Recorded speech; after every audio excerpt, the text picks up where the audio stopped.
Good afternoon, everyone. Allow me to warmly welcome you to today's seminar session, the 14th seminar session in the series titled Curriculum Studies in Canada. My name is Ying Ma, UBC postdoctoral fellow and coordinator for this seminar series. I feel very happy to facilitate today's session. Each session will be around 1 hour, with speakers allowed around 40 minutes to give their presentations, followed by a short Q&A segment. With the permission of our guest speaker today, we will be recording this seminar session. So today we're very fortunate and very happy to have Dr. Marie-France Bérard from University of British Columbia. And Dr. Bérard will introduce herself to us first and then give us a talk titled The Uncertain Profession, Indwelling Between Curriculum Worlds in Canadian Art Museum Education. Welcome, Dr. Bérard. Thank you very much. Thank you very much, Dr. Parnell. Thank you, Dr. Phelan. Thank you, Dr. Ma. Whoops, I have a window opening over here. Thank you, everyone, for joining us today on such a, well, here in Vancouver, a beautiful day. My name is Marie-France. I use the pronouns she and her, and I have the very great honor to speak to you coming from Arbutus Ridge, which is located on Musqueam, Squamish, and share also with the Tsleil-Waututh Nation. So I'm extremely honored and grateful to be living here for the past 10 years. My presentation will be, I haven't timed myself, to be honest, but I have about 33 images and slides.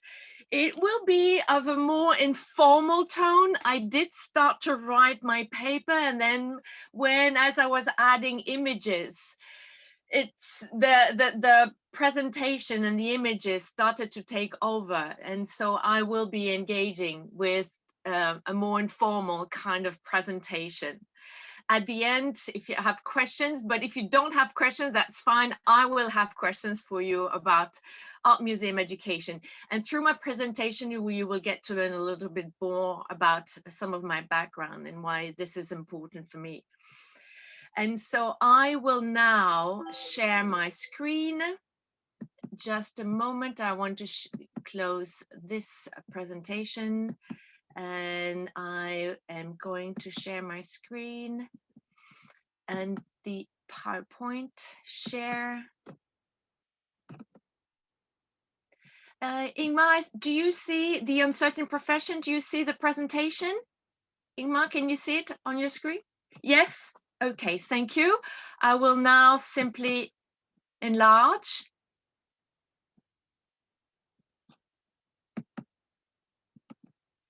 Do you have the slideshow at the moment? Yes. Thank you very much. Thank you for letting me know. Can you hear me all right? Can everyone hear me? Perfect. So the uncertain profession, indwelling between curriculum and Canadian art museum education. You know, as I was preparing for this presentation, I realized how my title was a bit very presumptuous. There is no way that I can actually pretend to be speaking on behalf of Canadian art museum education. I can be talking about my own experience, but from one province to another, from one museum to another, from one organization, institution to another, even within department, the variety of experiences are extremely different. So in this presentation, I'm sharing some thoughts. I am sharing concerns which I have for a profession, field of expertise, area. It's very difficult to actually define what is art museum education. I've studied in art education, so I have a bachelor degree and a master's in art education, and then a PhD in education from the University of British Columbia. But I will be sharing some of those experiences, some of those thoughts. The indwelling will be important for me. The indwelling because precisely I don't really know what art museum education is or should be.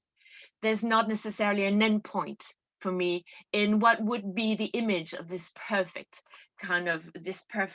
image of a profession. And so my presentation will be looking a little bit like this. This image, you may have seen it. It's on, the first chapter of Thousand Plateaux in Deleuze and Guattari's Thousand Plateaux. So when the chapter of the rhizome, and they have also posted this beautiful page from Silvano Bussotti, who's an Italian composer. So the image is from 1959, and Bussotti is absolutely extraordinary in his way of creating these portées with notes, and they are really drawing in themselves. I'm learning cello at the moment, so I'm really attracted by those images. And of course, for Deleuze and Guattari, this is a bit the image of the rhizome. So everything, that each line seems to be starting from the middle, which is a little bit what I feel is my presentation today. So please let me know if you get lost at some point, or if I should come back and slow down. But and thank you for being along for the ride. The title that I have selected, The Uncertain Profession, comes from a very specific place. It's the report from Elliot Eisner and Stephen Dobbs, The Uncertain Profession, from 1986. So just earlier, there was a special issue, 1984, the Getty Center in Los Angeles commissioned a special issue on art museum education for the Journal of Aesthetic Education. And they also commissioned a study of art museum education. And they commissioned Elliot Eisner and Stephen Dobbs. Eisner was at Stanford at the time. And the Eisner and Dobbs interviewed museum directors and head of education department in 20 museums around the United States. Some very large institutions, but also some smaller and middle-sized institutions. This report will come out in 1986. And it will create an uproar. It will create a lot of conversation, a lot of controversies inside the profession of art museum education. And I wanted to refer to this particular title, not because it's an umbilical cord for me as a museum educator. I discovered this report when I was in my early years as a museum educator in Montreal, really all stacked in the library in between two books, but I could see that it was really tattered. I made a photocopy and I read it. So it was in my early days as a museum educator, a report which I read. And I could see from the tattered look of the physical book that I was reading that a lot of previous colleagues had read it. And it sparked a lot of controversy. And even though I want to be careful, but in a sense, I would think that without wanting to create a point of origin, I think that this report for Art Museum Educator became some kind of a spark, a moment of intellectual crisis, a moment almost of that move for the reconceptualization. The report, even though one may not agree with everything, at least started some very important conversation. If ever you are interested, because the actual report is very difficult to obtain, there's a summary from the 1987 Journal of Aesthetic Education, if ever you're curious to read. It's a really interesting summary. So again, it's not only for the content, but for the conversations that this report will spark in the uncertain as regarding museum education. So some of the generalization for the Eisner-Dobbs, and they will have recommendations, which again have been highly criticized and discussed among the profession in various kinds of form and conferences and different kind of responses to the authors. First of all, 86, so I think that the time is important to mention. They from the interviews, they reckon that there's a lack of consensus among museum professionals regarding the basic aims of museum education.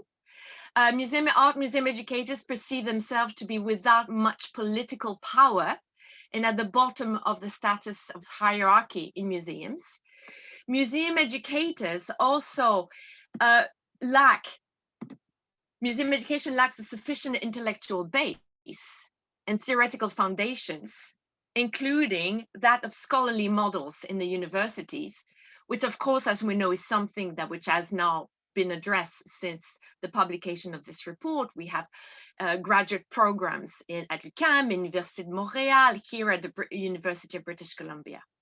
And then the staffing of museum education is generally not adequate for the diversity and demands of educational services. So I selected just 4 out of many of those generalizations, but those I would invite you to keep in mind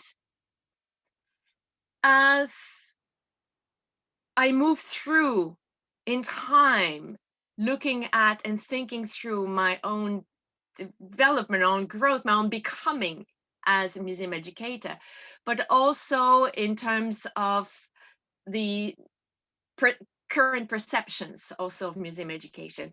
And when I talk about becoming museum educator, I'm really using the Deleuzian definition of becoming here, which is always starting in the middle, in the sense that my notion of becoming is not moving towards the known, moving towards a representation, moving towards an identity where I have a fixed view of what art museum education should be. The becoming is always through different encounters with ideas, with movements, with people, with the confrontations. One simply lets oneself be moved and be changed through those movements of those conversations, which is what is that becoming, which is I'm still in the becoming art museum educator and the becoming art researcher in art museum education. This is a photograph which I took a few years ago. I was a doctoral student, and it has since been published in a journal. I was doing an artographic study on how do I, as a museum educator, art museum educator, actually decide what is my curriculum. So I was thinking about ideas about concerns about curriculum. How does one create a tour in a gallery space as a museum educator? And this particular series of photograph, I especially rediscovered this one in my computer just a few weeks ago. And I thought it would be it's still one which I really love because it's extremely blurry. Yes, so it doesn't provide any information per se. And this is what I kind of like about it. Now, if we think about what is art museum education, it's not about identity. It's not about this notion of fixing it. What is our work? What do I do? What did you actually do? In my presentation today, I will not be thinking only about the possibilities of art, how encountering the arts creates a space of possibilities of actualizing what may have been virtual up to there. But it's in the encounter that we find out what is actually possible and what is happening. I love this photograph also because of the movement, because of the in-between. So in my title, the concept of the indwelling, and now of course I refer to Ted Aoki. I love this notion of the indwelling because we have this in this talk about the indwelling and miss, we have the indwelling of between the curriculum as planned. What is the curriculum as planned as a museum educator? Well, we have an exhibition, we have curatorial work, we have a responsibility towards artwork, we have the world of art, we have the history of art, we have social concerns and politics. So there is curriculum out there, there is a content which is important, there is a history which is important, yet at the same time there's also this curriculum as live in the gallery space, where but in with human beings and what is happening. So I'm bringing you along into this thinking, which is, for me, this photograph is articulating a little bit my state of mind at the moment around questions of art museum education. So one of my concern, and which is, I think, one of the reasons why I will be orienting my presentation, and it just emerged that way, is that at the moment in curriculum, in art museum education, there is, I would say, some kind of a crisis because of COVID, but even before that. So Eisner and Dobbs did articulate it quite well, even though there was a lot of controversy, the sense of art museum education within the organizational space of the art museum, feeling that they don't have as much power or as much sense of agency and play, is that museum education in pandemic times, I've just have a few photographs from covers, code-read from the museum education profession, because everything is cut. So arriving in Vancouver, I worked for 15 years at the Museum of Contemporary Art from 1993 to 2008. I arrived in Vancouver to study for the graduate studies and the PhD, entered the Vancouver Art Gallery in 2009, and where I've kept on working part-time. And with COVID situation, the entire education department has been furloughed. So it has been laid off. There's a few regular staff which are there taking, of course, doing wonderful, wonderful programs and interventions online. But this is a general situation. And of course, it's important for me to mention that I do realize that the COVID situation and the pandemic has tragic repercussions in many, many areas. And I'm not trying to put more emphasis on museums or pity, museum educators. I simply wanted to point out that within the structure of art museums, front of staff and museum education has been cut much more in terms of proportion. And this is something that in terms we have to examine, and I would like to examine with you also, why is this impact and what does it say about the role and about the place of museum education in galleries. So when you see the Getty to cut 34 at museum unit, this happened actually in 2012. So in 2012, the Getty Museum cut actually almost half of their education department. So there were cuts throughout the museum, but of all these cuts, out of the 34, 17 were in the museum education department. So my question here is, what is happening? Or in what way, even though art museum educators advocate for the importance and the role of the arts and these encounters and the possibilities and the richness and the openness and the political, what is happening to the profession? I would like to outline now just some of the entanglements. In my thinking about our museum education, there are entanglements that I am not forgetting. I may not be always referring to them, but I simply wanted to acknowledge that they're extremely important whenever I speak about art museum education. Of course, there's a question of the civilizing ritual, a term which I take from Carol Duncan, feminist critical theorist, and it's gendered. There's a question of the colonial and also the contest, of course, as contested spaces. I wanted to do a little brief, if you allow me, just a little bit of history, because for me, it's important to remember the history, the intellectual history of our discipline. And I do think that it would start here on the site of the Annie Galdi Nana Museum. So Princess Annie Galdi was a daughter of King Nabonidus, who was of the Neo-Babylonian Empire. And archaeologists in the 1920s who were looking at the ziggurat in the back discovered that there was a palace and there was a space that had these kind of basic bases and structures that were really organized.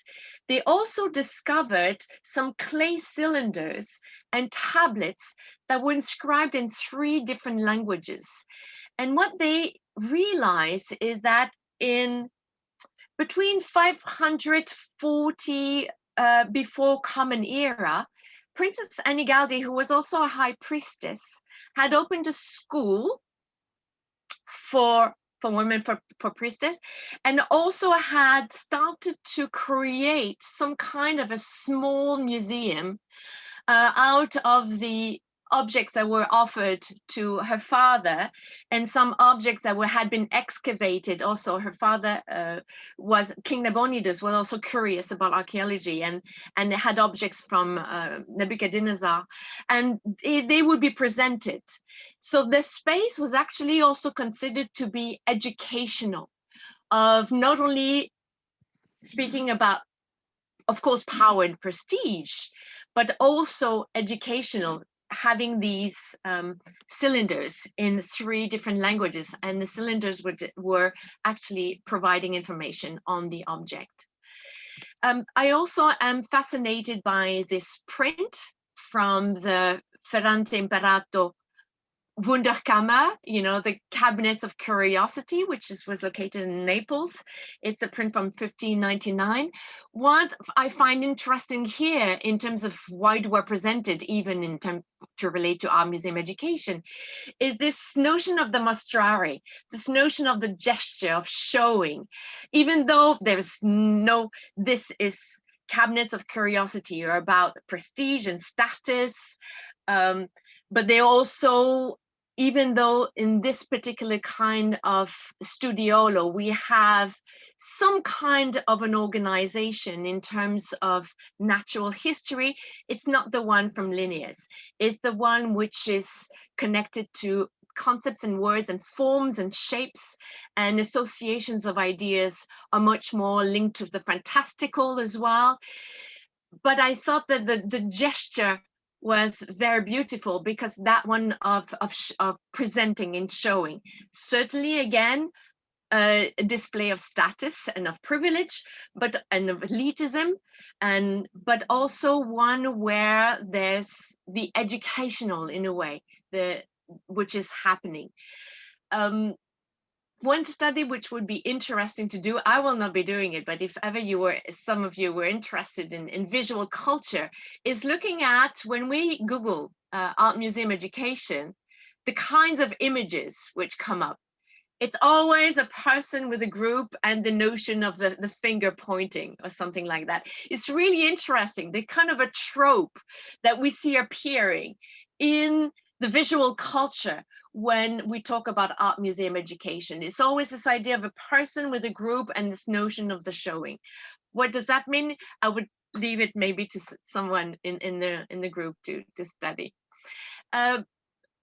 Also connected to museum education is, there's a really big debate when we start thinking about which one is the first museum. There's some rivalry. It would be, one of them would be the Upper Belvedere in Vienna, opened to the public in 1781. I wanted to mention this one because, for me, again, it's important to think of that history of museum education and to recognize that there are elements of imperialism and colonization and Eurocentrism that will never go away. We are in a period of decolonizing, a lot of discussion, an important discussion on decolonizing the Western Museum, and it's something that will never be achieved, because it's part of that history of the creation of museums.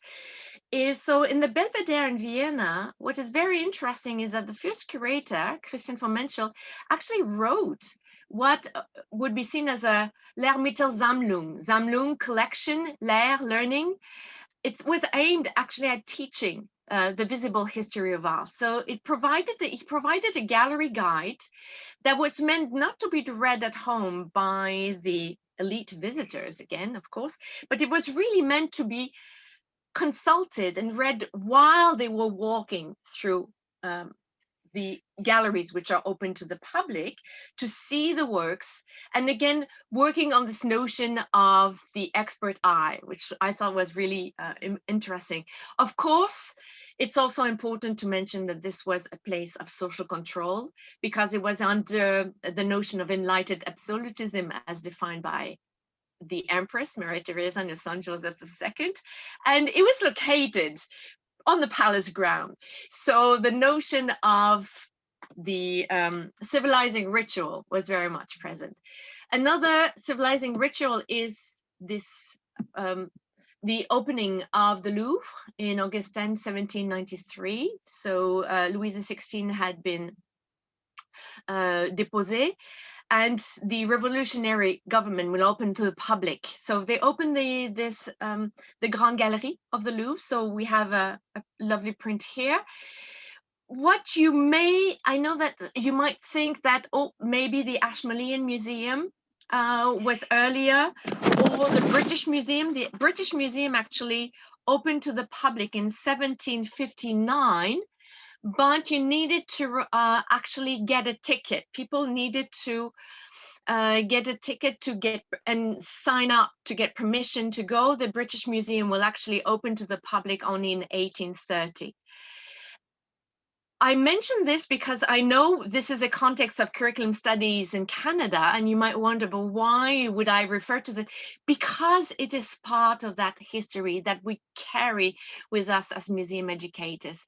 And it's here what we have in that history of museums is the contradiction, the inherent contradiction, which are part of museums, which is, first of all, especially in this one, when we have collections, here private collections or royal collections, which become part of the public space, is that these collections are fundamentally nationalistic and colonialist display of power. But at the same time, the movement of bringing them to the public is one that was trying to critique that particular sense of power and to reclaim those spaces for democratic purposes. Of course, the notion of the democratic and the access to all varies a lot over era. But as Nora Sternfeld, who's a European scholar, mentioned, this will always be with an art museum, this inherent contradiction and tension in them. I mentioned the issue of gender. This is for me the archetype of the perfect photograph of docents, a photograph from the 1970s, because art museum education has been gendered feminine. And this particular photograph also raises for me, and I'm sure you knew that, but the issue, the question of white privilege, whiteness, therefore race. But the question of the docent is very, very important also, and the feminization of art museum education, which is, you will think of for instance, Grumet, but I want to start with Weber over here in 1995, who wrote, once it became allowable for women to work in an intellectual arena, they naturally came to museums, because in American societies, cultural work is traditionally women's work. In the United States, culture was often considered frivolous, and as something frivolous, it was considered largely to women. And therefore, education perceived as an extension of the nurturing educative role ascribed to women, and not considered an intellectual arena. Now, I'm sure you were thinking of Madeleine Grumet and Bétramel, whose work is so important. I want to come back, though, to the photograph, which I have selected here with deliberately. Alex Adam, who's a docent at the Surrey Art Gallery. And I want to stop just a little bit on that word of the docent. I'd selected Adam because I do not mean to presume, but I would assume that Adam is considers himself as male. But the museum, art museum education has been gendered female, no matter what one's sexual orientation or identity is. And the docent, the role of the docent, the docere, those who teach, is a voluntary work. It's unpaid work. And in art museum education, this has started from the very early beginning. As soon as museum curators have started to let go of some of their charges in the early museums, where they would do writing labels and organizing exhibitions and perhaps meeting visitors.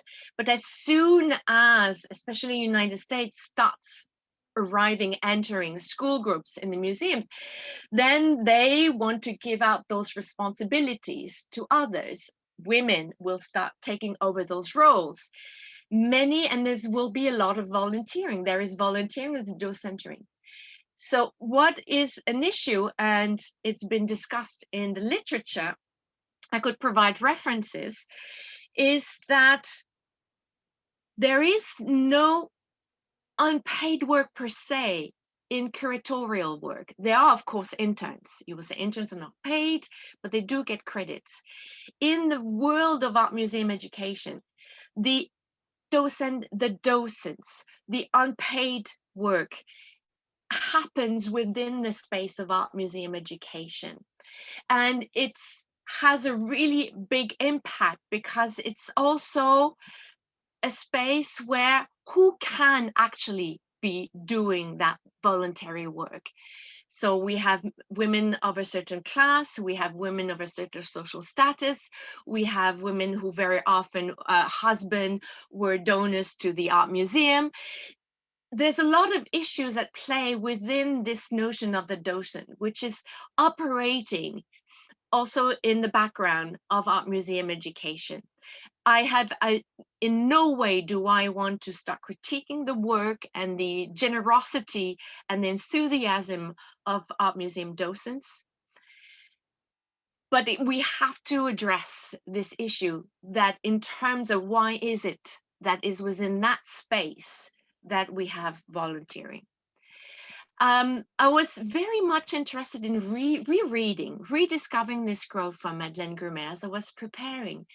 And I would like to read it for you, because every time I think that is still relevant for us today in museum education, is provoking me to think. So this pattern becomes even more obvious in the social arrangement of faculty within schools, where male administrators and department chairmen dominate female teaching staffs, whose secretive and competitive vie for their father's approval, while at the same time disregarding the rational schemes and programs that emanate from the central office in favor of more contextual, idiosyncratic curriculum of their own.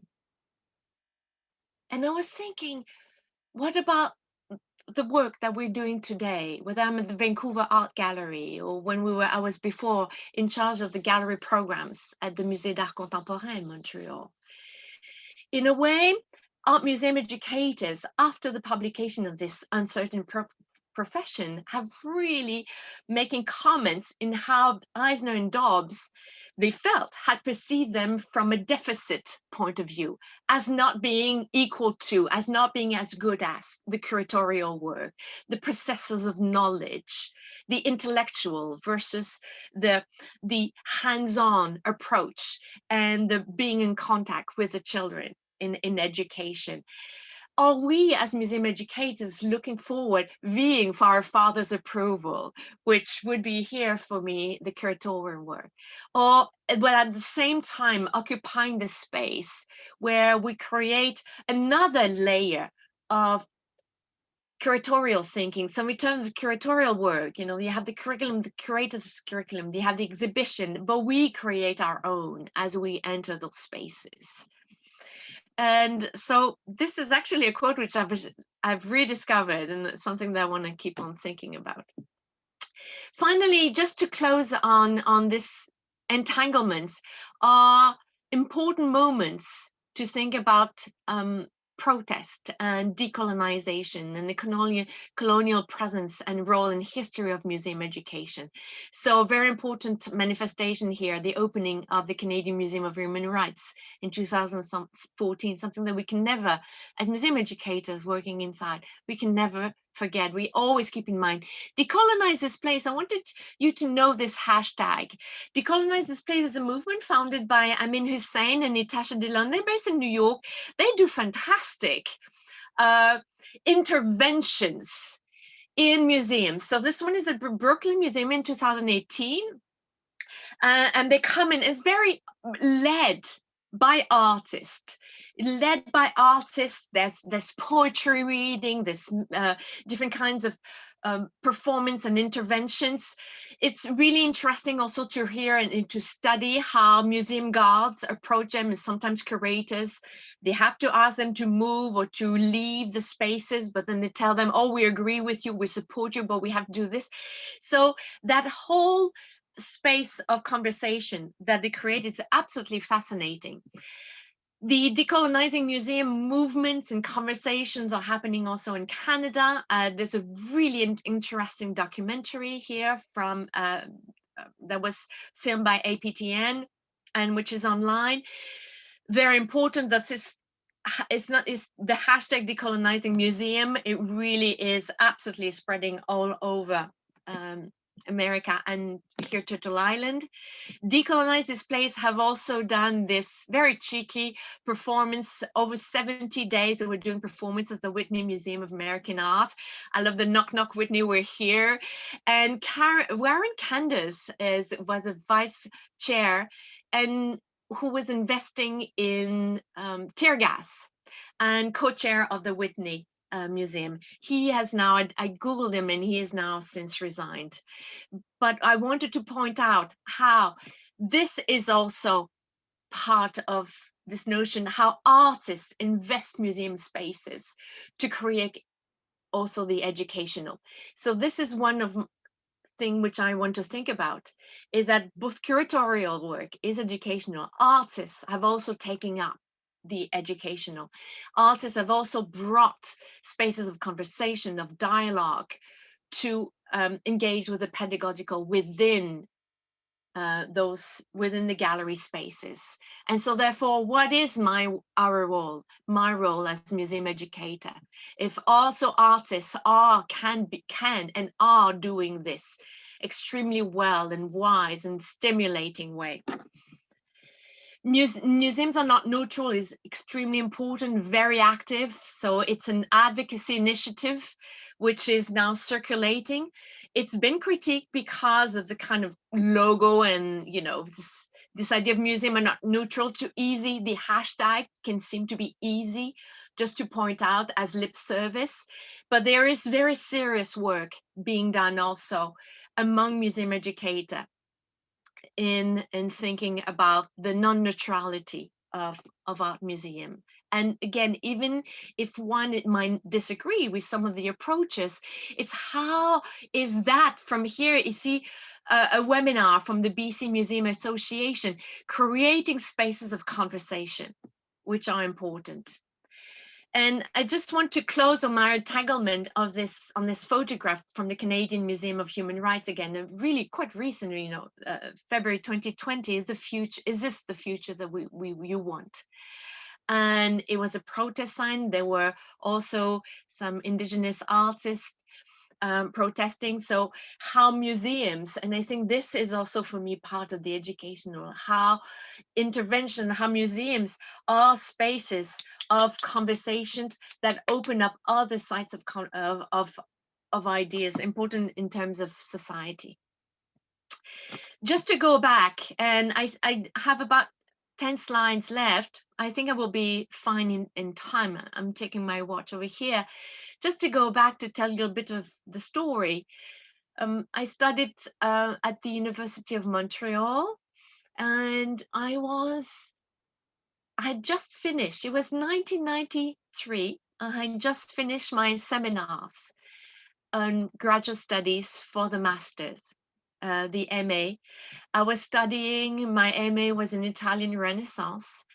I was coming from Prague, had spent a few weeks in Prague in Eastern Europe, and I was picked up and told that I had an interview at the Musée d'Art Contemporain the next morning. I had not applied for that particular position. It was through my supervisor who had learned about openings in the education department as students providing guided tours. It was paid work from the Musée d'Art Contemporain.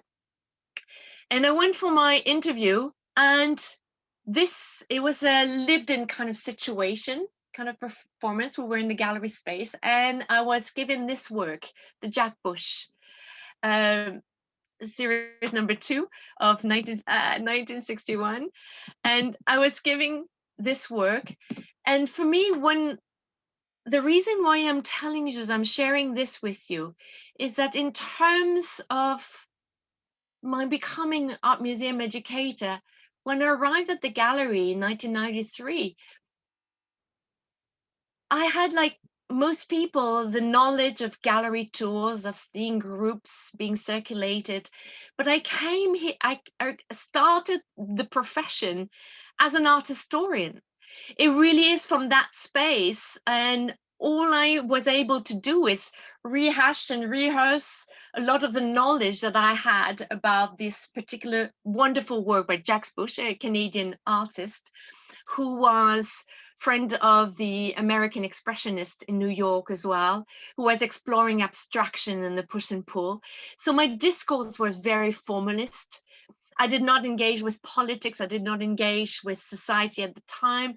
I was into sharing my knowledge. I was in terms of thinking out loud. And it's from that point on that, as I was talking about the indwelling and the becoming, is that through years from 1993 even up to now, it's a constant meeting of ideas and being confronted with a colleagues who is studying and talking about Althusser and the museum as a state of apparatus, about another colleague coming in because she is doing studies and studying Jimmy Durham, an indigenous artist, and we have conversation. It's meeting at the Vancouver Art Gallery with Susan Point, a Musqueam artist who shares and discuss with us. So this has been, and I think for many art museum educators, especially in Canada, is this through conferences and through conversations and readings that we have expanded the conversation around what is our curriculum, how do we develop and think of our role. I wanted to bring a little bit of information on the Museum of Contemporary Art. Many of you are probably based right here in Vancouver, but I wanted to share a little bit about the Museum of Contemporary Art in Montreal. So in 1960, there was, before that, the Maurice Duplessis, so a very conservative, religious, strict kind of government. Maurice Duplessis dies. We have a new government, liberal government of Jean Lesage arriving in 1960. The 1960s will be the starting point of what will be called the Quiet Revolution in Quebec. Now, this is a term which is also very much defined from the point of view of the white settlers, of the Francophone white settlers. It's a time of reform in education. We have the Commission Parent. In the arts, you will have in the mid-60s, Le Rapport Rioux. So it's a time of change, a time of modernizations, and a time of profound sociocultural and economic developments. And I know that in curriculum studies in Canada, a lot of you have done beautiful work in thinking about those changes in terms of education in Quebec at the time. 1964, you have the creation of the Museum of Contemporary Art. So just before that, you had the Ministère des Affaires Culturelles that was created in 1964, they opened have the Museum of Contemporary Art. What we have to realize is that Montreal at that time already knew that they would have Expo 67, an exhibition that would put Montreal on the map. So the opening of the Museum of Contemporary Art, which was, and this is really interesting, it was first opened just for a few months, located in a building, Place Ville-Marie in downtown Montreal. And then it moved to Le Château du Frêne. Le Château du Frêne is a francophone bourgeoisie residence that what had been vacated, and the museum will be there for about 3 years. There will be a lot, and I sadly I don't have any documents, but I know that they're all in the archives of the Musée d'Art Contemporain. There was a lot of what's called animation culturelle, the 1960s, artists doing performances, doing interventions, public interventions, thinking about art as an experience, art as ideas, not art necessarily for the knowledge, creating those temporary spaces for people to engage with art. It was very political because it was also located in Nice. They did not select a building in western part of Montreal, which is more Anglophone, and where the Museum of Fine Art was already located. They chose a selection in the east. So the creation of the Museum of Contemporary Art is definitely, it's a state society, definitely nationalistic. An important date in terms of museums in Canada is the Massey Report, also of 1951. Professor Ashley has done as a sociologist of art, has done some very interesting research on that point. So to summarize, is the first major policy document that scrutinized Canadian museum. So they were concerned about the Americanization of Canada, and to stem this tide, it was through the supports of art and culture. They recommended that museums redefine their roles from collecting research to vehicles for adult education. And of course, within that space is the intent for achieving nationalist goals. So we only have to think of what is happening at the BC museums.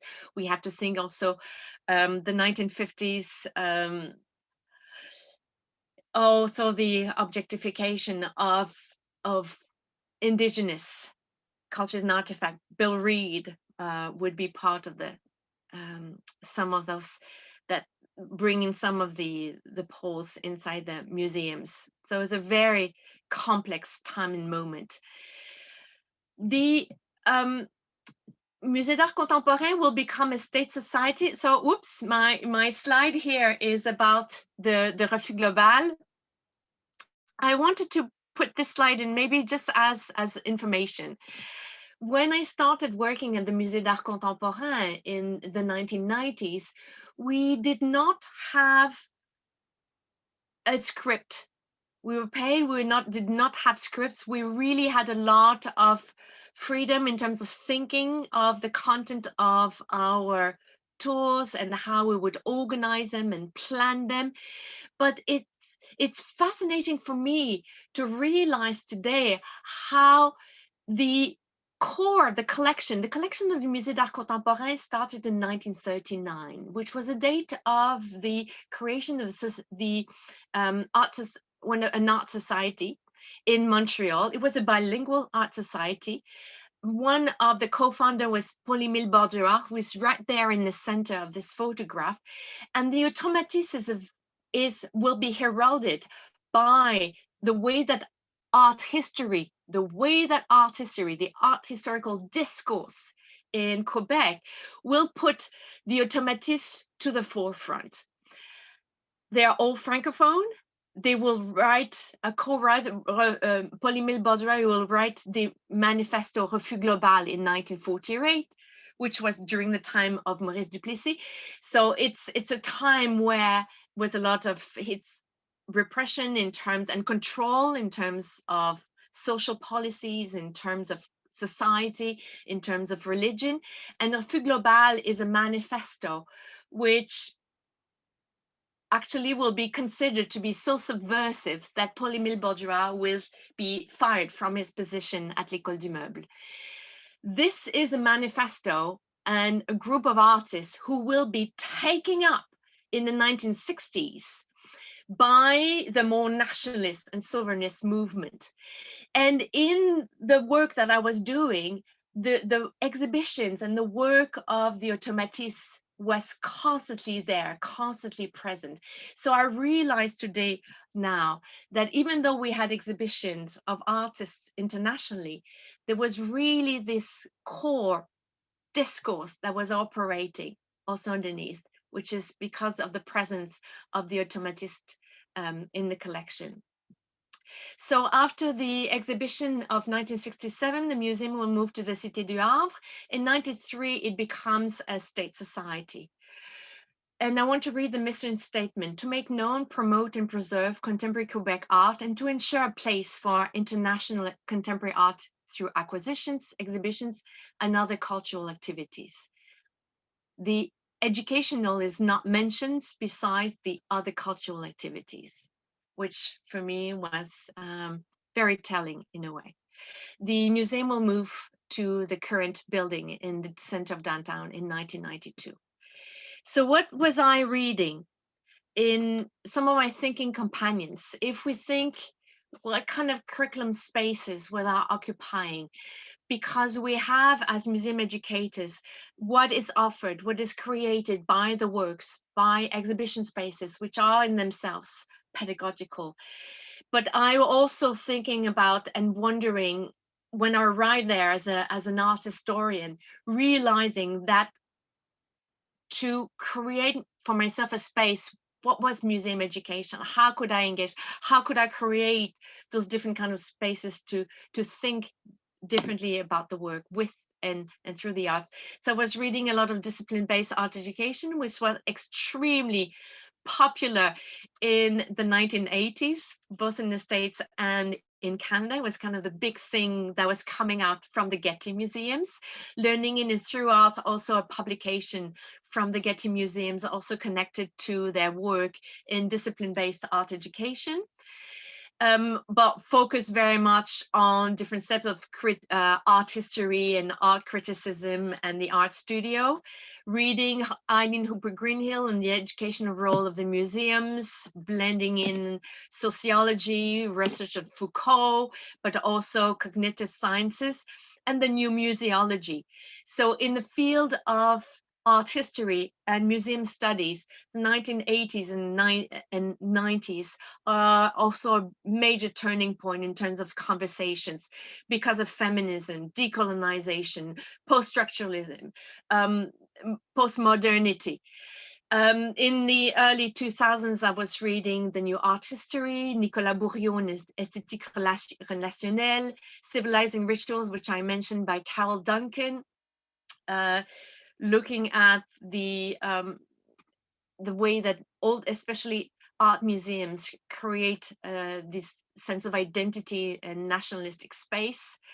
And thinking about exhibitions is an example, still a fascinating book actually by co-edited by Risa Greenberg about this bringing the postmodern conversations, feminism, gender, race into thinking about exhibitions. Now, in closing, if I want to think, what do we do today when I see the state of museum education, which is, again, Eisner and Dobbs were talking about the certain lack of power of art museum educators within the space, organizational space of a museum. Even though this is not constant in all, again, each museum is different. So this is something that which is important to acknowledge. But we do see that because of COVID time, within the organizational spaces of museums, proportionally, museum education has been cut. It has not been, this is not considered. What a lot of museum educators are therefore noticing and observing is that it doesn't really matter. Curatorial work, the intellectual part, it's considered to be the intellectual part. The male, gendered male, is still considered to be more important. Dana Kleczka has written very interesting work on the gendering of art museum education and female world. She just published the epistemology of the basement. So she's thinking with Sarah Ahmed for a queer theoretical reading of the institutional positionality of art museum educators, trying to think of going beyond the discourse in critical pedagogy, going beyond the critique. What is it that beyond the advocacy for the arts, which everybody would know that museums do use when they need grants? Actually, they put forward education to get the grants, to get sponsor money. But then we see how education is being pushed to the side.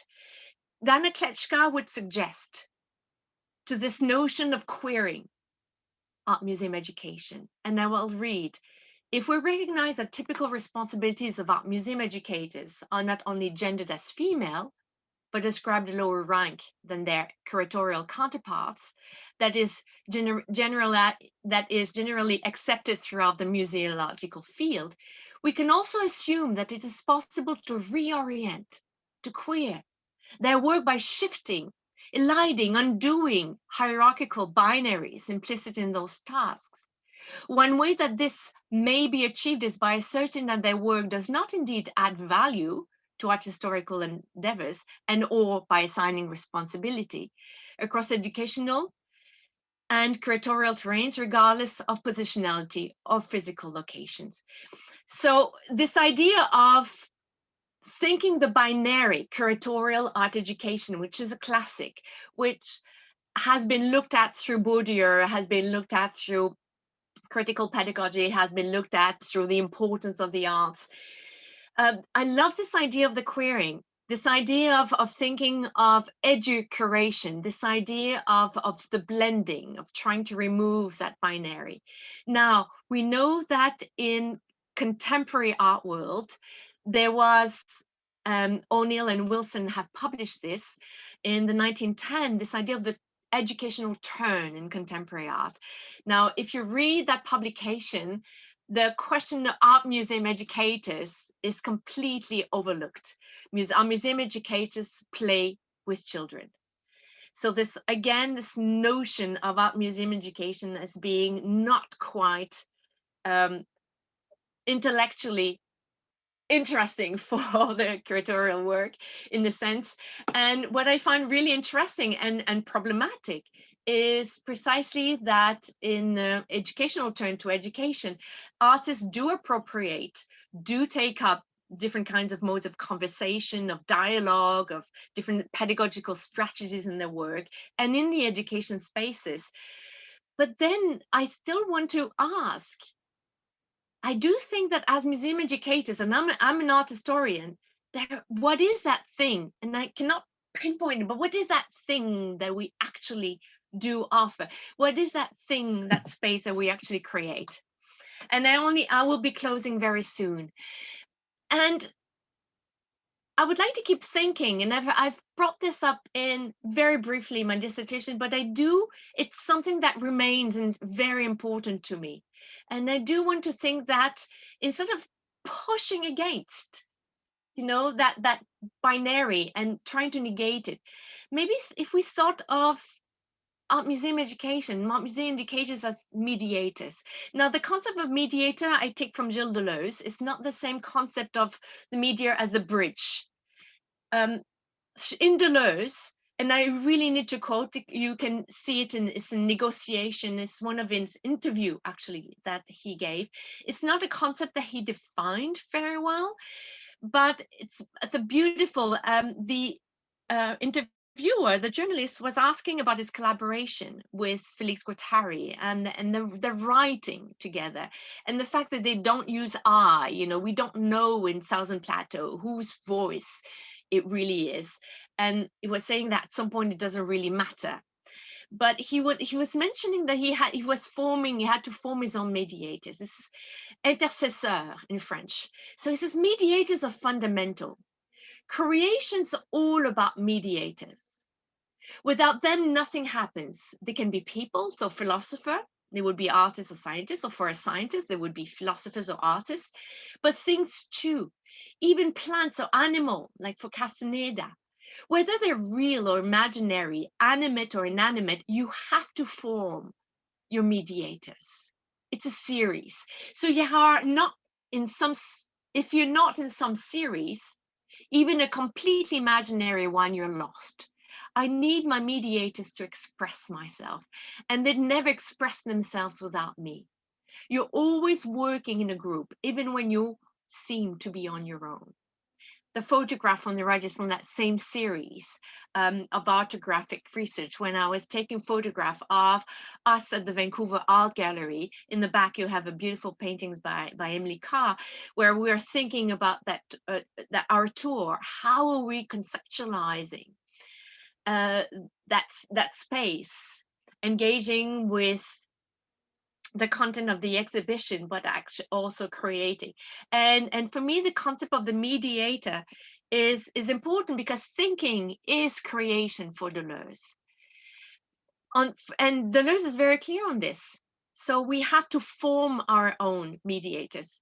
We have to form, and we have to enter that series. So what if museum educators were not only mediators and intercesseurs, creating that space for visitors, but I think that we have to become that also for curators. We have to see our colleagues more than just a departmental meeting, more than just in the corridors, saying hello. How could we, for curators, become also these intercessors, these mediators with whom they can think? So as long as we don't take that space also, then the kind of so-called duality of the dualism, the binary space, will perhaps remain. So I think that for museum educators, yes, I agree with Eisner and Dobbs that the theoretical keeps being important. I think museum educators in universities, we have to think about curriculum studies. We have to think about theory. We have to engage in those conversations and become also mediators, and created those intercessor space, and allow visitors, and create, not as facilitators, of learning, because learning is something that happens, but to enable to be that space. And I'm thinking about my words here, about this notion of the mediator, of how you have to form yourself, you have to form a series. And I will close by going back to this notion of the concept of the indwelling that was used by Ted Aoki, and his interest in Deleuze's view and definition, Deleuze and Guattari's understanding of multiplicity as being in the and. So multiplicity, in multiplicity, what counts are not the elements, but what there is between, a site of revelation, which are not separate from each other. Every multiplicity grows in the middle. So instead of seeing ourselves in terms of our identity as art museum educators, and then identity of the curators, and identity of the different professions in the museums, thinking of the mediator is about not this sense of identity, but creating, being the space of the series. And I think that the indwelling is what is art museum education. So trying to avoid redefining and structuring our identity per se, but really dwelling in this kind of tension that we see, which is actually the tension which is formative for us. And I will close with this saying, a quote by Aoki. This saying reminds us of Miss O, our grade 5 teacher, who found her place in the middle, in the midst of a multiplicity of curricula, between and among curricula as planned, the curricula as lived curricula. Miss O's indwelling as teacher is indeed a living indifference. In the midst of curricula where, according to Deleuze, multiplicity grows as lines of movement. Thank you very much. Thank you very much, Dr. Biha, for your very beautiful and passionate talk. And myself, I'm still feeling indwelling in the entanglements you beautifully capture, and I feel resonating with the encounters you mentioned. So I believe our audience as well. So right now, we think we don't have much time left. We might accommodate one question, like a few minutes left for the Q&A segment. So if there is any questions, so you could just unmute yourself and raise your questions for Dr. Biha. And if you don't have any, that's fine. I'll have one for you. I'm curious to know what is art museum education for you? How does it resonate? And if ever some of you, I'm sure you are, if any of you in the audience at the moment is doing research on art museum education, a lot of the documents are written and typed documents that are not necessarily online. And please contact me. Maybe we could do something. We could have a research project, because there is a lot of that intellectual history, I think, to do on the intellectual history of art museum educators in Canada is something that I would love to jump into.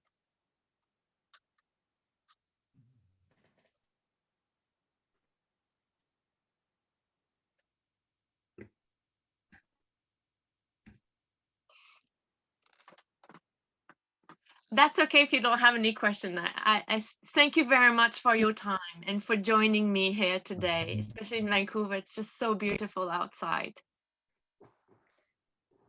So wonderful. So thank you so much again, Dr. Marie-France Biha, for the wonderful talk. And I hope to thank Dr. William Piner and Dr. Anne Phelan for hosting this seminar series. And I hope to thank every one of you to join today's session. And our last but not least session is scheduled on June 22nd, 2021. We look forward to seeing you then. Thank you. Bye-bye. Thank you very much. Bye. Okay. Thank you.